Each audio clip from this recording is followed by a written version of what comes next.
Hey there, welcome to Quaggling Sand, episode 6.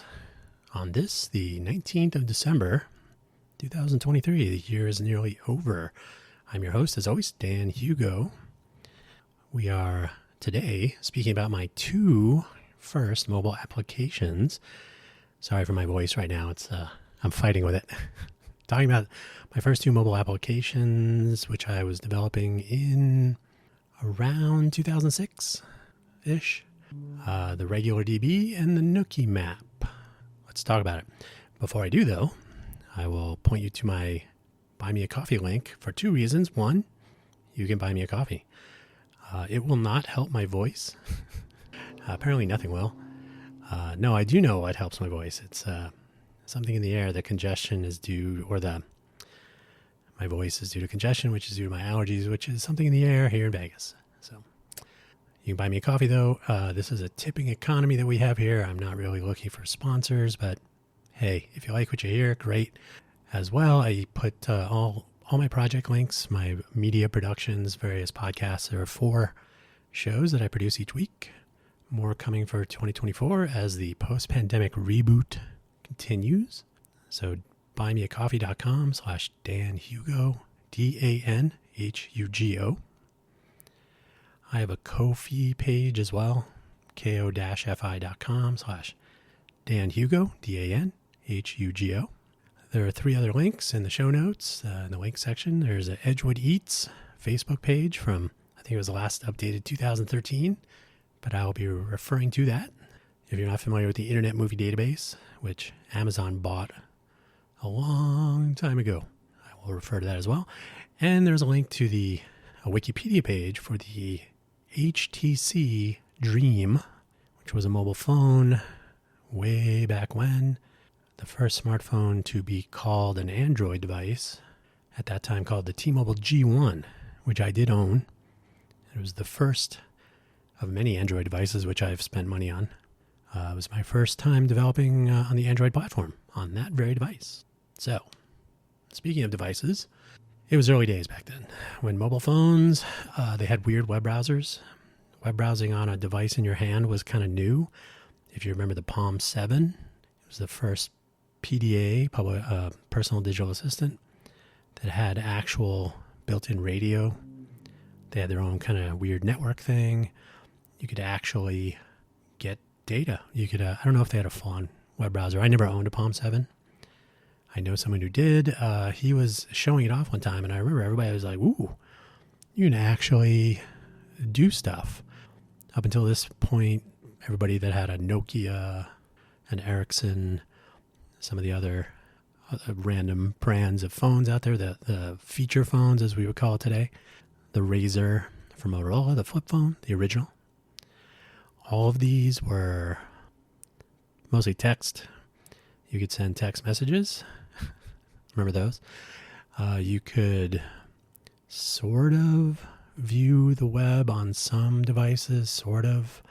There was the WAP browser. We don't even need to go down that road.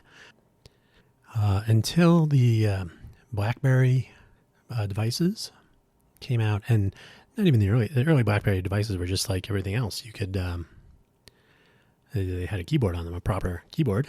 So it made messaging easier. So they were basically cell phones with a keyboard. Eventually, like I had a BlackBerry Curve, probably one of my top 3 mobile devices of all time. Maybe better than the Bold, which I replaced it with. We'll get to that in a second. But yeah, so mobile devices with mobile browsers that could actually interact with the web were kind of new, which meant the mobile web was still the wild, wild west. It was tricky to build things intended for use on mobile devices, but that's where I began. Though technically, I did work at Netscape. I did develop web anything back in the original, desktop, hand-coded HTML and all that. So I was coming at this as a sort of, I don't need no stinking IDE. I don't need no GUI interfaces to design layouts. So I was very much roughing it, which was appropriate because at the time you really had to fiddle with your HTML to make it look even reasonable on different devices. when the iPhone would come out eventually, which was kind of around this time. Not everybody had one, of course, but as the iPhone came on the scene, people were using BlackBerries, people were using random other kind of BlackBerry-ish devices. So the mobile web was kind of early on the scene. There were some JavaScript code libraries, nothing even close to what exists today.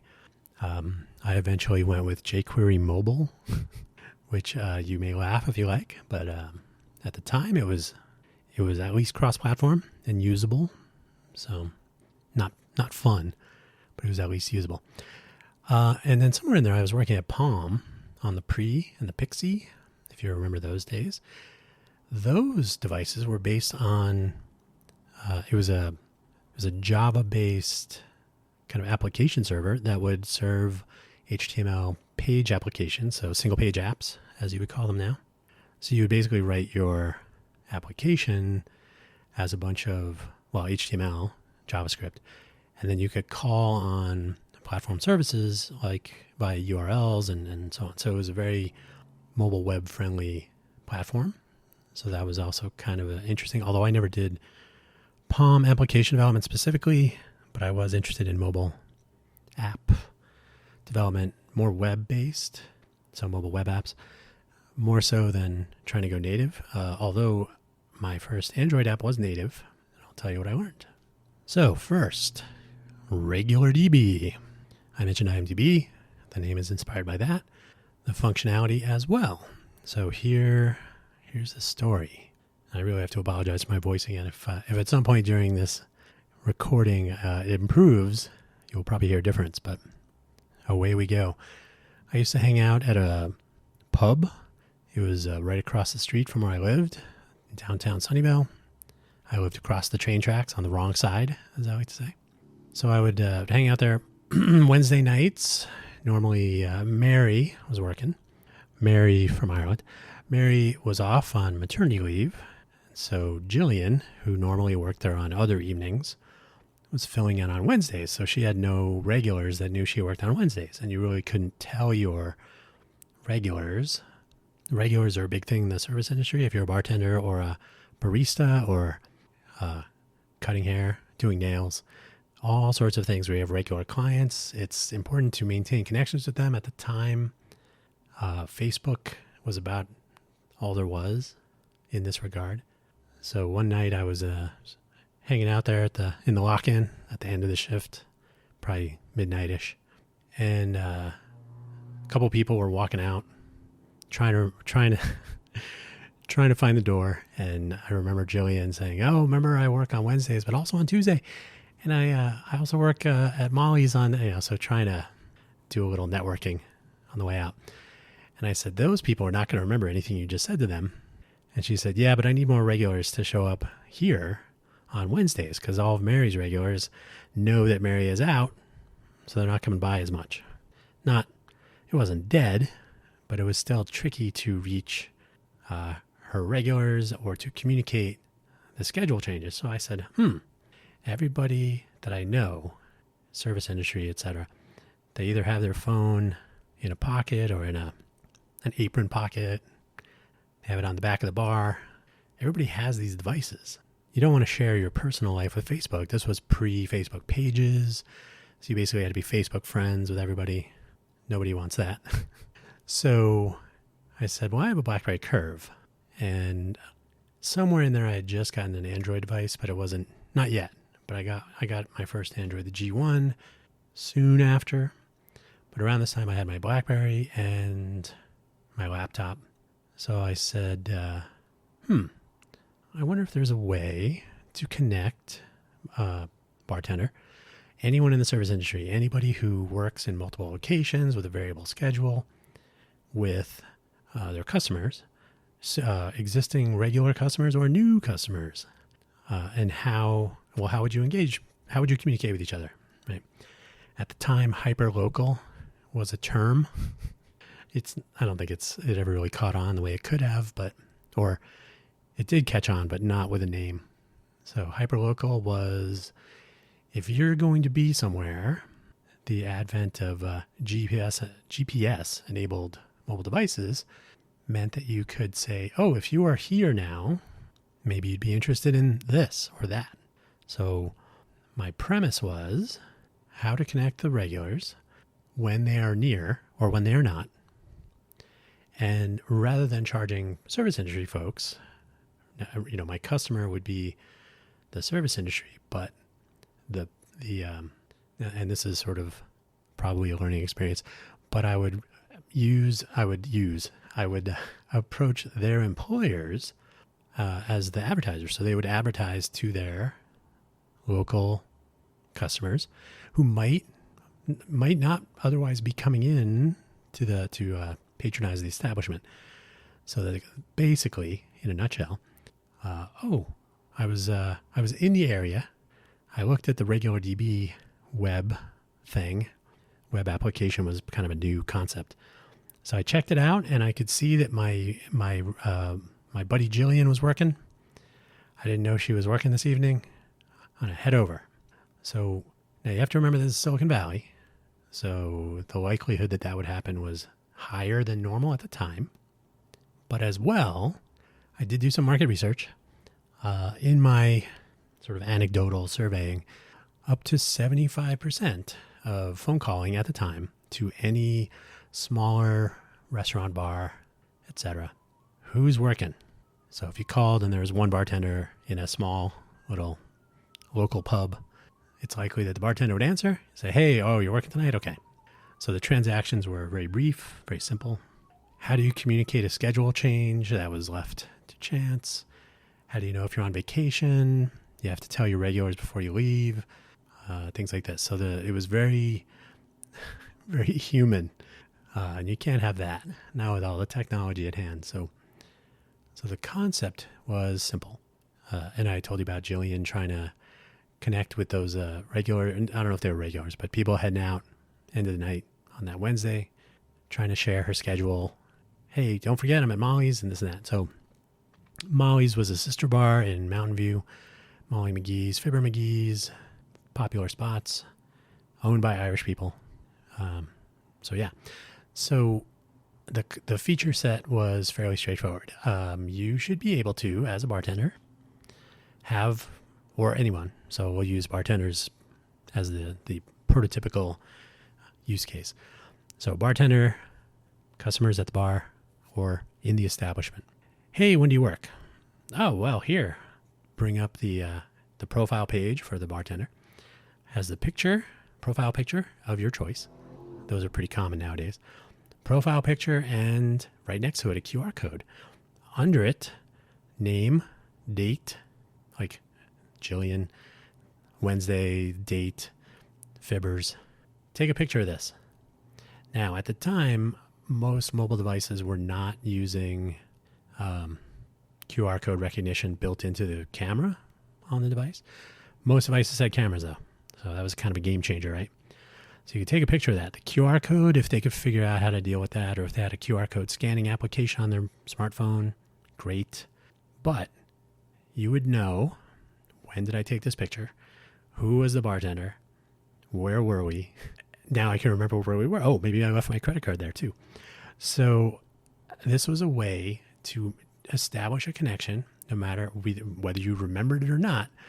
So in the Jillian scenario I'd already described, instead of those people wandering out on a winding path to the door, not remembering her name or where she was working, she could say, here, before you go, take a picture. So now they have a connection. They can actually, if they want to take the time, they could go follow it's written right there. Go to RegularDB /Jillian /whatever. And so a human readable, usable URL. The QR code would obviously also point there.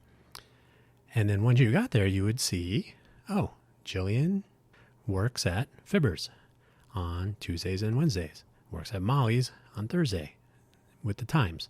Now I can go patronize those places when Jillian is working. Pretty simple. There were a couple of other minor features. There were some questions were raised like, oh, so my stalker will always know when I'm working, to which I would say, your stalker already knows when you're working. This is not going to enable that. But I did make some this is called co-creation, right? So I would actually show off the demos to people, and I would say, what do you think of this? My stalkers.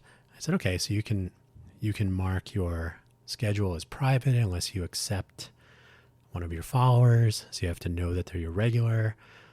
Maybe there's there was a like a public view that would just show that you're working today or something, whatever it was. So the feature set was always tracking feedback. But that was it. That was the basics, because I would always say, do you want your regulars to know everything about your life on Facebook, or do you just want them to know when you're working? And then suppose you're working at a different location. Maybe you picked up a new shift at a new bar. Maybe you are also doing other things. Maybe you're not just a bartender, right? Maybe you also cut hair, or you're a barista, or whatever.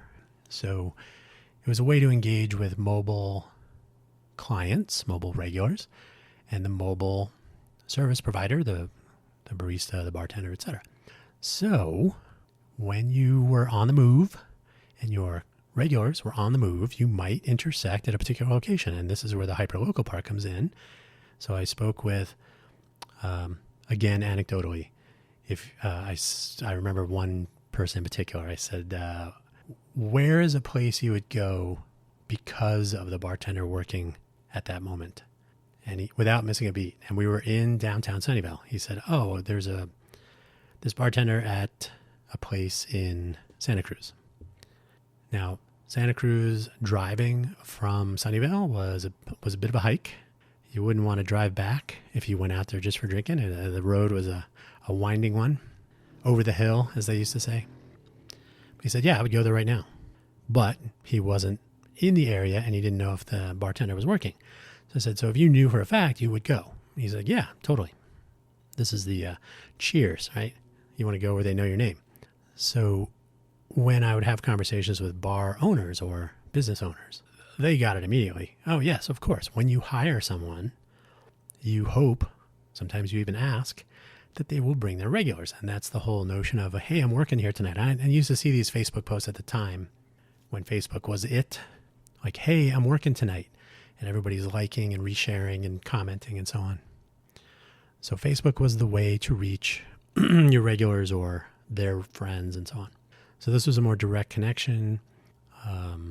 Obviously, as an advertising platform, as an ad monetization platform, it made sense to approach the business owners.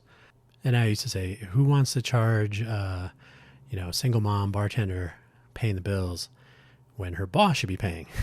And that went over pretty well. So because it was we're not talking thousands of dollars a month, but it was the notion, especially as a startup endeavor, was if you know the inbound marketing, you have a particular subscribed customer base, the opportunity to gain new customers, and then to expand the radius, you could say, well, if you know a customer is coming to Fibbers on Murphy Avenue in downtown Sunnyvale, other businesses that are a very short walking distance along that street could advertise to those patrons who are possibly going to be bringing themselves to your location, right? So they're going to travel the 20, 30, 40 miles to visit their favorite bartender, barista, whomever. And by the way, I spoke to managers of In-N-Out restaurants and other food, like I said, salons, and it doesn't matter. People would like to go where they're comfortable with the chef, the bartender, the beautician. Is that the word? I'm trying to remember. What is the like when you, esthetician? Yeah, estheticians. So making that connection and maintaining the moving targets, right? Like, oh, I don't know if I will be near you if you're working at Molly's today. Oh, I'm working at Fibbers. Oh, I'm closer to Fibbers, and so on. So the ability to connect a moving customer with a moving service provider and to monetize that based on hyperlocal advertising was the scheme. That was the plan. And I did generate some interest from it, except for this. Now, when I spoke to my friends who were bartenders, of course, they were supportive and they were very interested and they knew the whole story. But when you just talk to a bartender, any old bartender, and I have to admit, it was kind of fun having a startup notion that was kind of revolved around talking to bartenders, because it is something I do in my spare time. So I would show it to bartenders, and they're like, oh, that's pretty cool. But it is essentially, it would introduce more work, if you will, even though the net benefit was less work, right? Like you just have to show them this. They follow you, and now you are no longer sharing this information with people. There's a time and a place for automation, and you've just removed yet another thing to talk about with your regulars. So the unintended consequences were not detrimental, but they kind of took the shine off of the idea. It was like, my regulars find me. I talk to them. They'll hunt me down. If they want to find me at a new spot or I pick up a shift, they'll figure it out. And there's always customers. So there was not this, like, the gap was not sufficient. The pain point was not strong enough.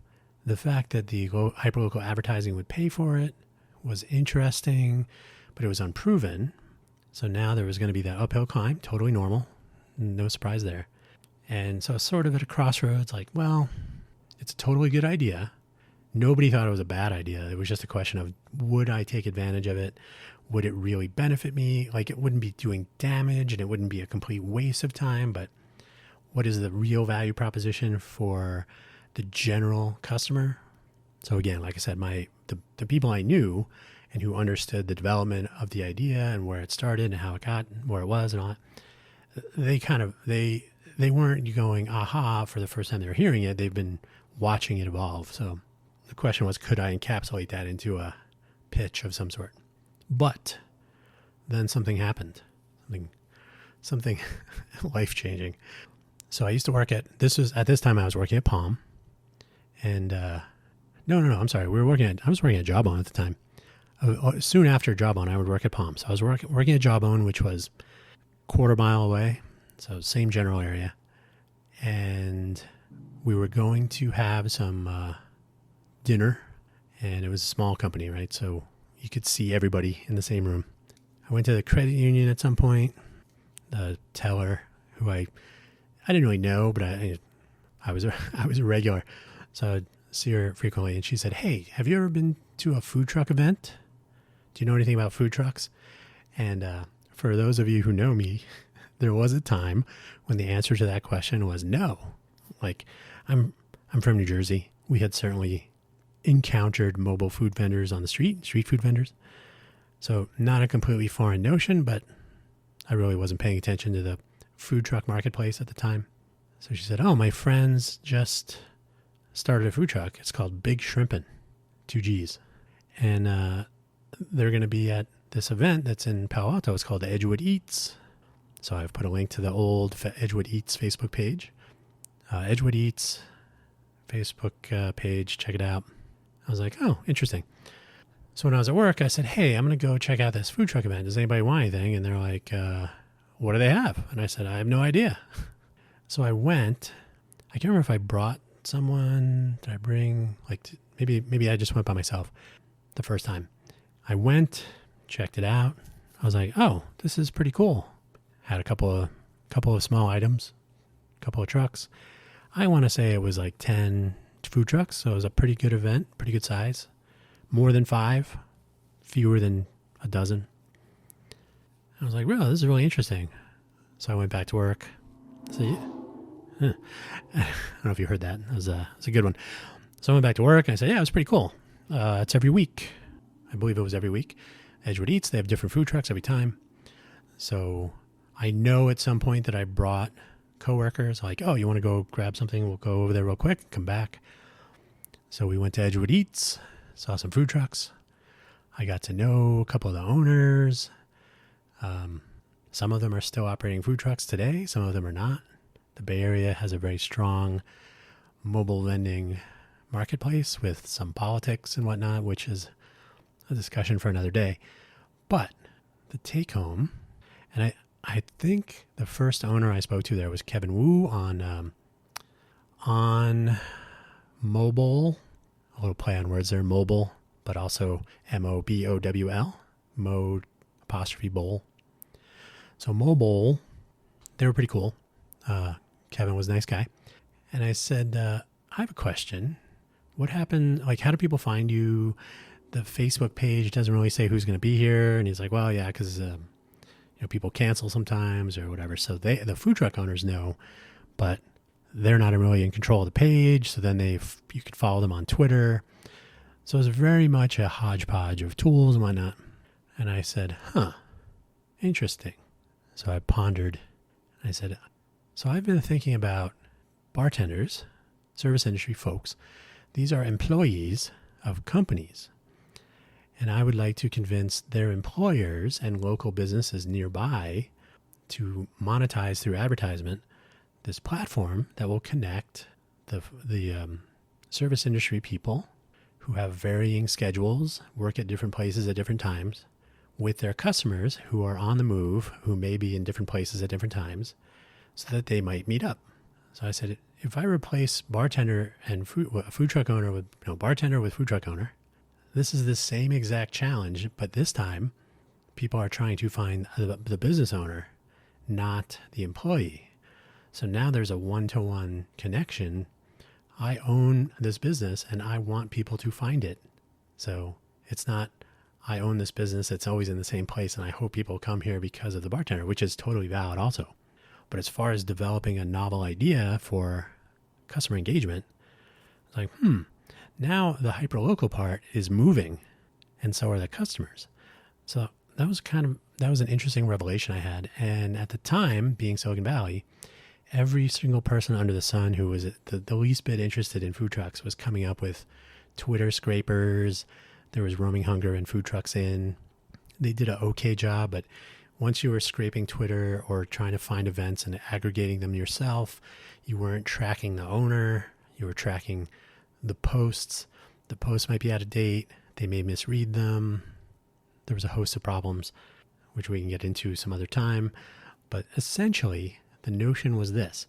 Food truck owner, mobile vendor, should be able to reach out to their customers directly using a purpose-built platform. So instead of RegularDB, now take the bartender role, the employee role, replace it with the entrepreneurial role, right? The business owner, with all the same tools, so that you now have connection to your customers, right? They're not your they're your regulars, yes, but they're your customers. You have a direct connection to the customers you are in business for, right? They're the ones handing you money, and you probably get to keep a lot of it on the top line. Bottom line, hopefully you get to keep a lot of that too. Now, the IMDb part, which I've only barely touched on here, comes into play like this. When you were using RegularDB, you would say, okay, I'm Jillian, and I work at Fibber McGee's. Now I can click on the Fibber McGee's part of the profile and see which other people are working, right? So if you've ever used IMDb, you know that you can locate your favorite actor, producer, director, whomever. You can see other pictures, other productions that they've been involved with, and you can click on one of those and see the other actors and directors and crew and so on. So now, once you know a person or a place or a thing, a movie on IMDb. So in RegularDB, if you said, who's working at Fibber's tonight? Or who's working at Molly's? Okay, Jillian's working at Fibber's tonight. Who else is working? Okay. When is Jillian working tomorrow? She's working at Molly's tomorrow. Who else is working at Molly's? When is, pick somebody else. I don't know. When are any of the people working anywhere, right? So now once you've cross-linked everything, you could literally say, tomorrow I'm going to be somewhere over towards that place. I will go to my favorite barista, bartender near where I'm going to be tomorrow, next week, and so on. Hey, I'm going to be in town in 2 weeks. Who's working in 2 weeks? Well, on the schedule, it's this. Okay. So now you've connected places and moving. Well, let's assume that bartenders and service industry people, their schedules can change. They're moving around. They work at different places.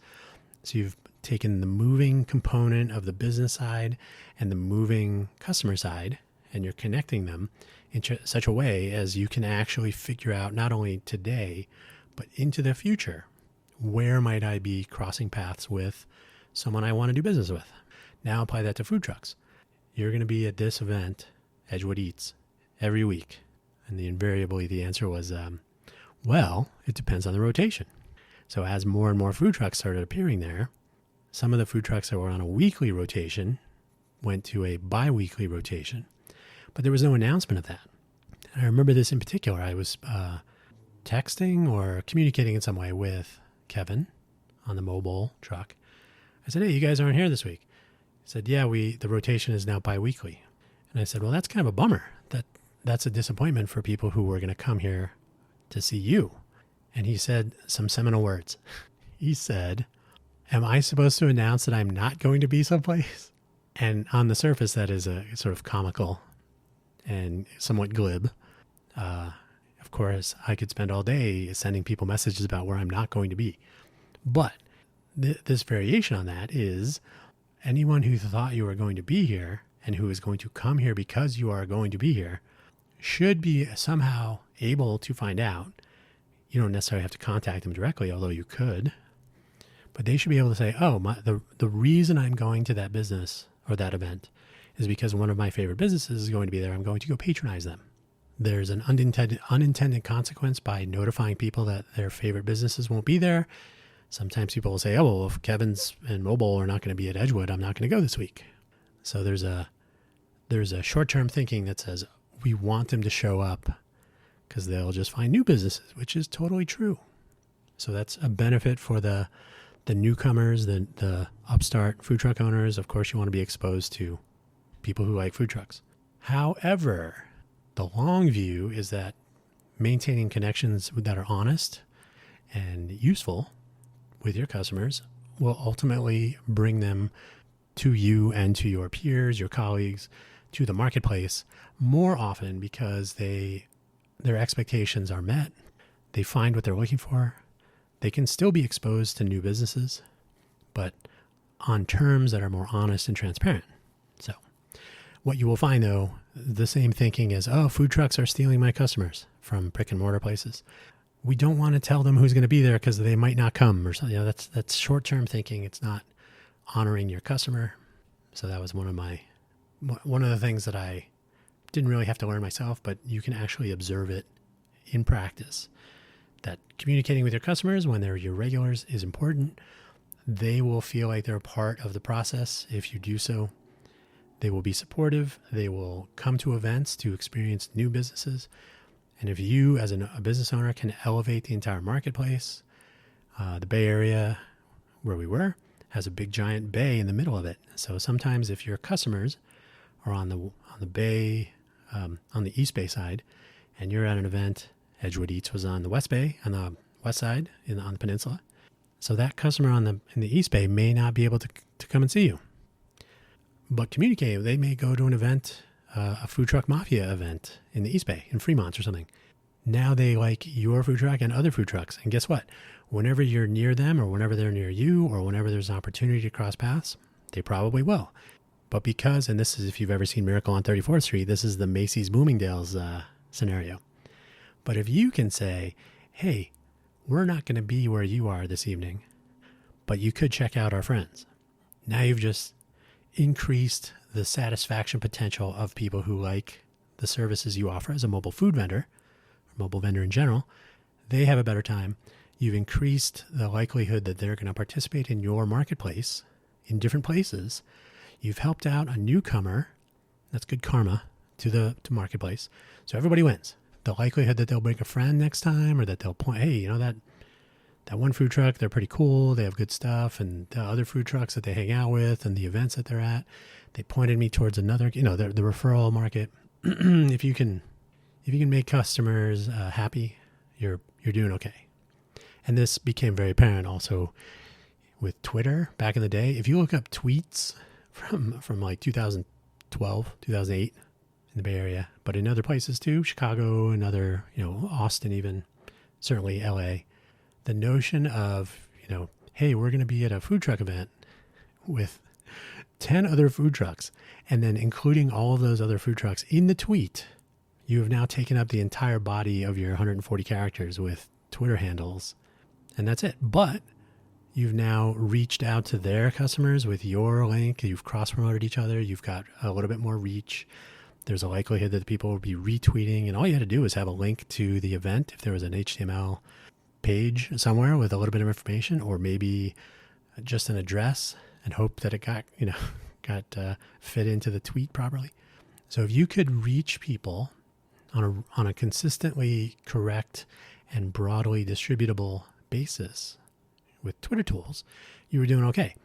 So in this case, it was, instead of relying on tweets, which could be misread, again, like I said, people were scraping Twitter to just build up their own apps, which would then be, and I've talked about this in other episodes of other shows, once you fork an event, right? Like if I have tweeted, I am going to be here tonight, and then people have scraped your tweets and they're publishing it in different places that you have no control over.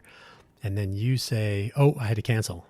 And people show up, and I've watched this. I had personal engagement with actual disappointed people who said, oh, I looked at the, food truck finder or whatever, the thing that I was using on my mobile device. And it said this food truck was going to be here. This is why I came here. And they felt slighted a little bit. So the more you communicate with people, the better. They probably would have shown up anyway. Maybe not. But the fact is, they would have been left with enough information to make that decision for themselves rather than feeling like they were tricked, which was how some of them felt. So this is actual feedback. So all of that was very interesting. And to this day, I had my house fire in the Bay Area.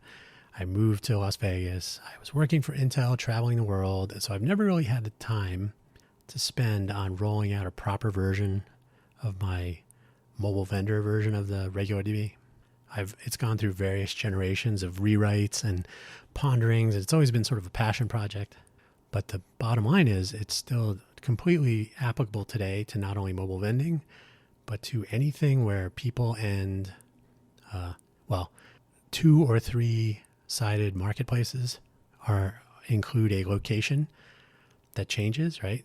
Farmers markets, any sort of pop-up, anything.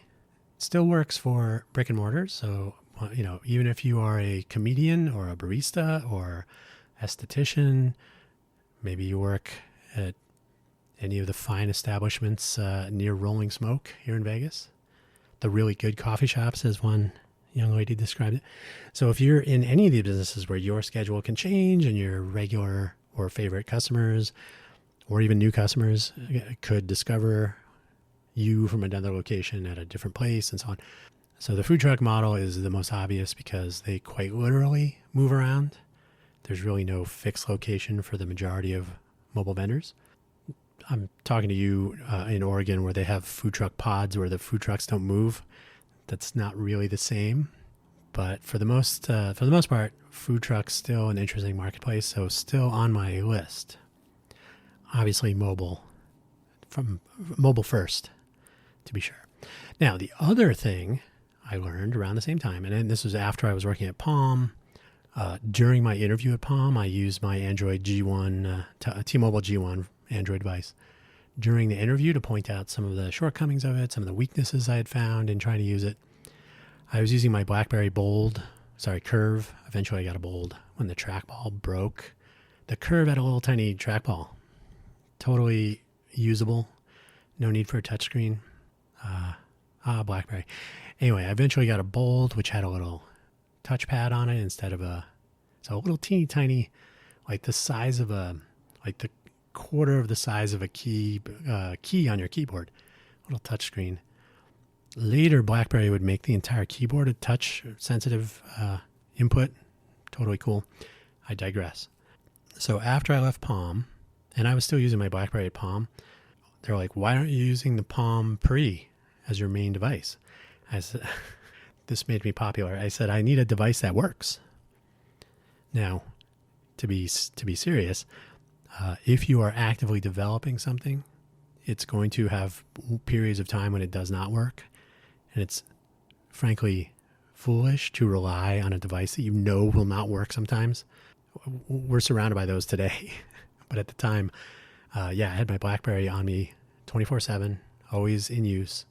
A completely functional platform. I have some BlackBerry-related ideas that I'll talk about some other time for the modern age. In modernity, a place for a BlackBerry-like terminal of sorts. But anyway, eventually I would leave Palm. It was not for me after we shipped the Pre. Some interesting times there, which I will talk about in another place, probably probably on the Let's Innovate for Vegas program about lateral thinking. But anyway, so I left there and I was like, you know what? I should learn how to develop for Android. At the time, in order to develop for iPhone, you needed to have a Macintosh computer. So you needed, the developer kit was Mac only. I don't know if you had to pay for it. I think it was free. But you could not build an iPhone application if you didn't have, first of all, an iPhone. Second of all, I think you could emulate an iPhone, but on your Mac using the Xcode, I think, platform, whatever they called it back then. Or you could install Eclipse, which is a Java-based integrated development environment, and the Android toolchain, and you could build for Android. And they had an emulator as well, but you could download your code to your Android device, and I had my Android device, so I began my journey as a mobile apps developer, sitting in the coffee shop on Murphy Avenue, the Bean Scene, was that it? Anyway, so I would wander over there with my phone, my USB cable, and I would be hacking away, trying to get my mobile app to work. Why a mobile app at the time? Well, I wanted to use GPS because location was a big thing. Remember, I had just spent all this time on the RegularDB stuff, and mobile web back then had no access to device hardware. So you couldn't build an HTML, JavaScript, nowadays probably like React Native or something. You couldn't build a web application to visit with a web browser on a mobile device and all of the headache that entailed, and actually get GPS location, much less use camera or other devices. Now that started to change, and I think GPS was one of the first things that became available for HTML applications. But I figured, I want to learn, mobile app development as well. So I figured, sort of along the same lines as the RegularDB, I said, okay, so if I'm a person with a mobile device, I would like to go outside and visit a place where other people are, with perhaps the possibility of meeting someone. Kind of like a dating app, but not really. Dating today is kind of broken, but at the time, it was the first notion of like, how could I just go somewhere where I might meet someone? Still a big fan of personal interaction. So I figured, okay, I have a device. It knows where I am. I don't want to share that information. Remember, stalkers. So I don't need to tell people where I am. And this has, of course, changed drastically with, who's near me, the whole Tinder notion. By the way, the only time I ever really used Tinder was when I was traveling for Intel. I'd be in the airport, and I would launch the Tinder app and see who was around, nearby. And I would swipe right on a bunch of people that just happened to be there. And if you match with somebody, but you're at the airport, like, oh, what do you do? Oh, I'm passing through town. I have an hour. So I would chat with people. That was about it. So knowing where you are is interesting. It can obviously lead to some various types of problems. But I figured, you know what? Instead of knowing where you are now, you should know where other people are out. Like, I don't know. I don't need to know where you are at home. But if you happen to be at a restaurant, at a bar, at a gathering, at a meetup, I should be able to say, oh, that's where the people are. That's where it would be cool to go to increase the odds that if I can make another Top Gun reference, I do this now and then. If you saw the first Top Gun movie, when Maverick and Goose are at that bar where they eventually meet up with Kelly McGillis, Charlie, one of them says, this is definitely a target-rich environment. So if you knew ahead of time that the people were hanging out here or there, that might be interesting, right? And sort of pulling from my RegularDB roots, I would say, okay, so the doorman, the door person, sorry, my voice is totally screaming at me right now. The door person, the bartender, the security staff in general could in some way sort of promote this or basically promote it either internally to the people that were there or to include it as a check-in bonus, right? Like, hey, check in here. It's sort of like Squarespace, right? But far less specific, far less personal information shared. You didn't really have a profile. There was no like, oh, here's all the places that John Smith has been ever, because if you're not familiar with this Squarespace security problem, if you check in at your home, which people would do all the time, and then you check in at the airport, and then you check in at a place in a different country, anyone who can find your check-ins will say, oh, so today you're in another country, and we kind of know where you live, so we'll just go over to your house and get your stuff for you. So I figured there's no need to share personal information on it's not even a dating app, it's a meeting app, right? What I would like to do is say, okay, and this was in 2008-ish, so keeping it very simple, and today, I'll use today's terminology, right? Here's my gender identity. Here are the gender identities I'm interested in meeting. I am in this age range. I am looking in that age range. So very minimal. I mean, those are just examples. It could be some different checkboxes. Very simple.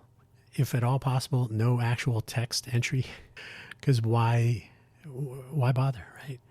The whole idea was, okay, I'm this in this range of that, looking for that in this range of this.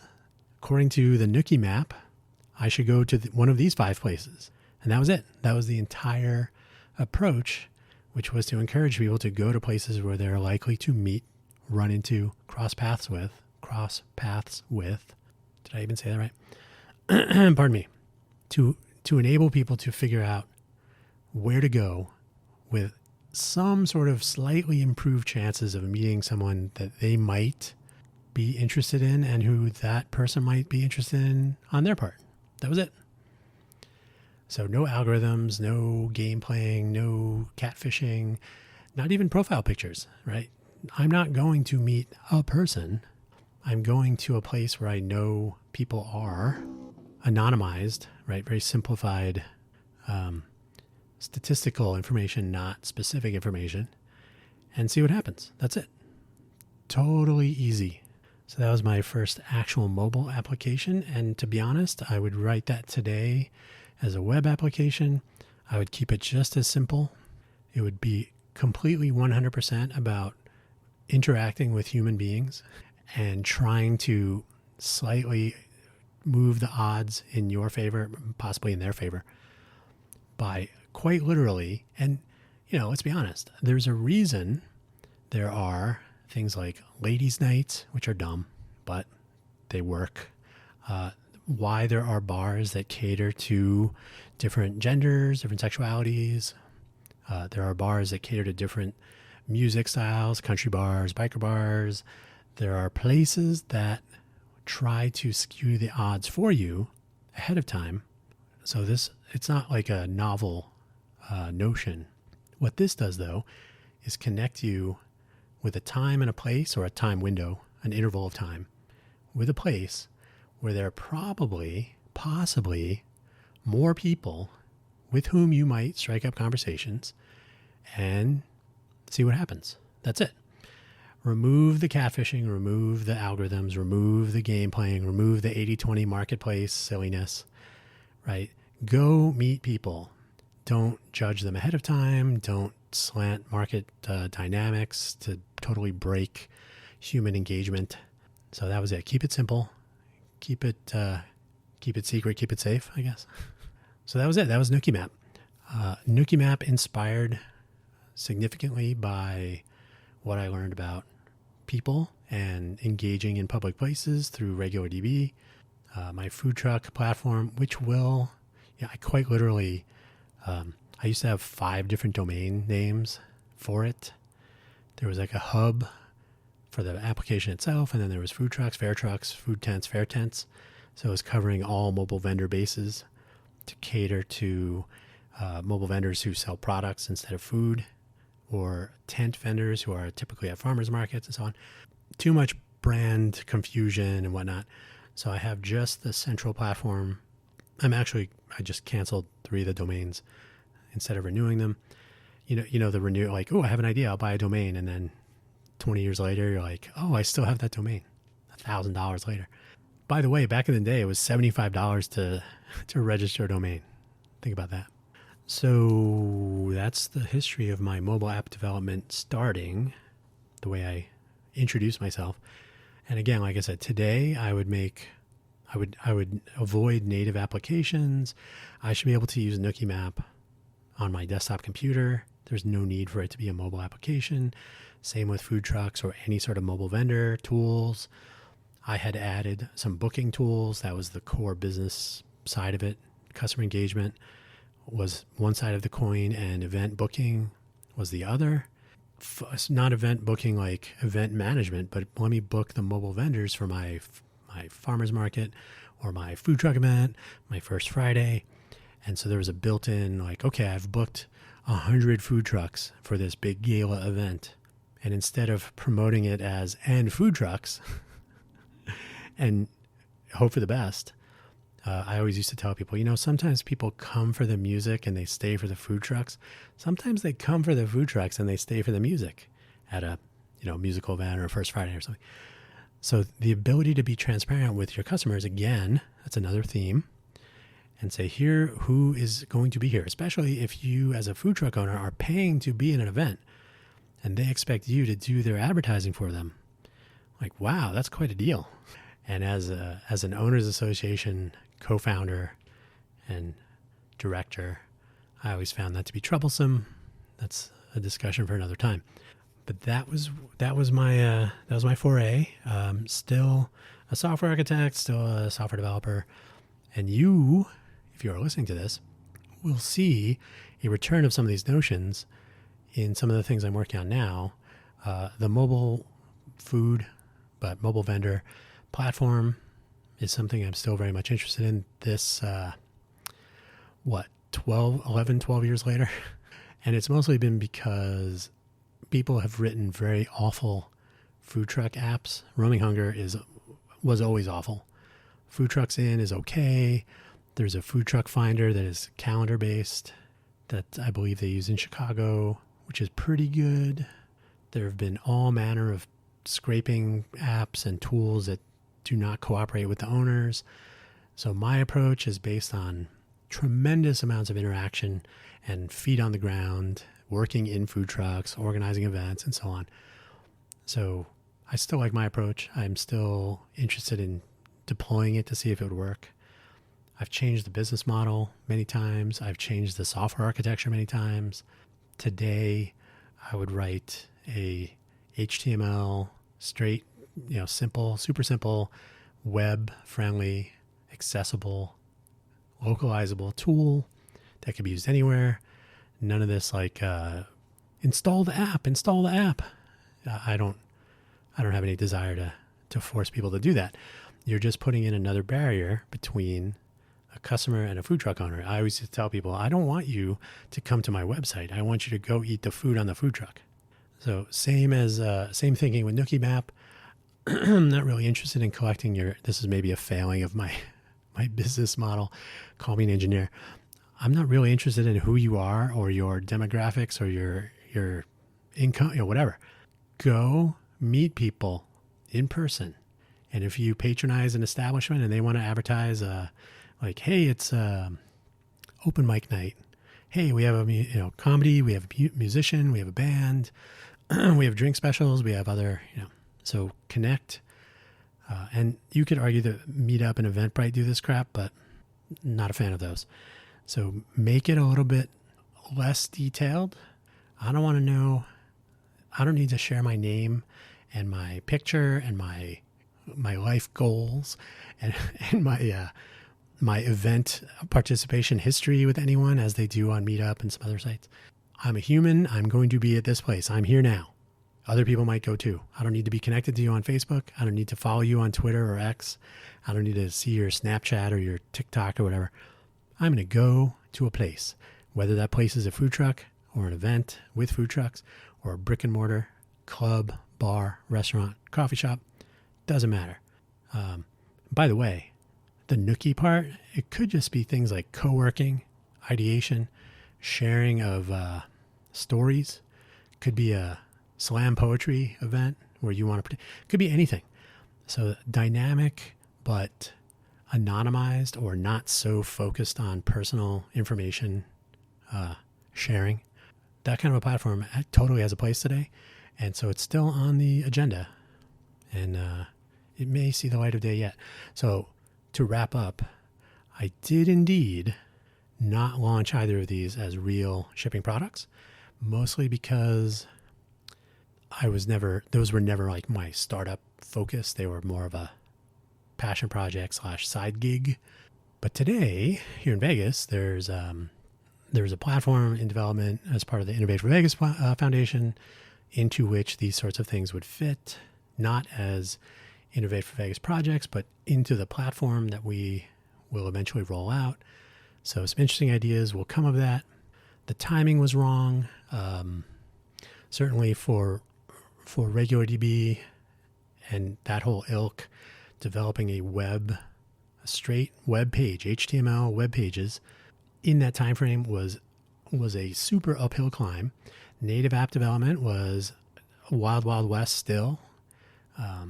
The development tools were immature, the services and the features and the expectations of users. Today, we have moved quite a ways.